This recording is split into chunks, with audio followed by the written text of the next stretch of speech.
So Mr. Trump told you immediately after you asked him specifically about General Soleimani and Hezbollah and Hamas that he didn't think the questions were fair.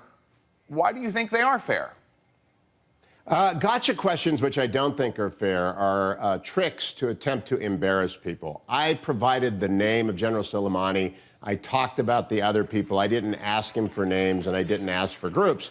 And so I don't think a gotcha question that doesn't quiz you is a gotcha question. I think it's a serious, probing question as to what do you think the Iran deal is going to mean for these terrorist groups when Iran gets $150 billion and General Soleimani is such a talented terrorist. And that's what he is. He's a very talented terrorist.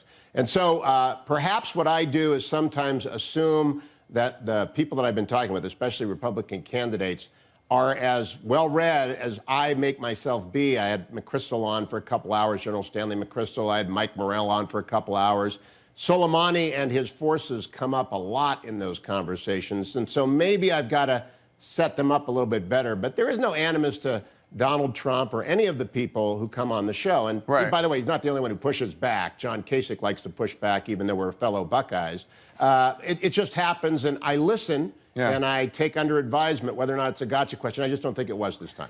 What's interesting is if you listen to the interview or read the transcript, and you always post both, Trump's answers on some other subjects like China and Israel were pretty thoughtful and thorough, even if you disagree with them.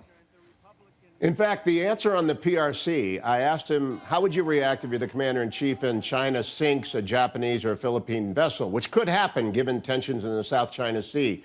And he gave a very thoughtful, considered answer that was very Nixonian. I'm not going to tell people how I'm going to respond right now. To do so will limit my options in the future. That's a paraphrase. That was a very strong answer.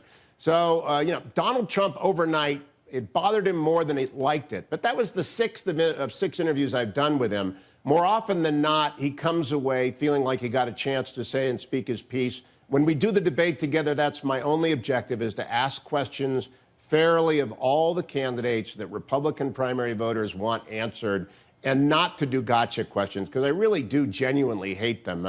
I think back to the question from 4 years ago about whether or not states were banning contraception.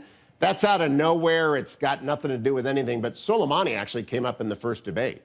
We're going to be at the Reagan Library. Reagan was mocked for not knowing details as a candidate, and yet I know you view him as a great and effective president. Is Trump's answer that he'll have people who know all the players, is that good enough, do you think?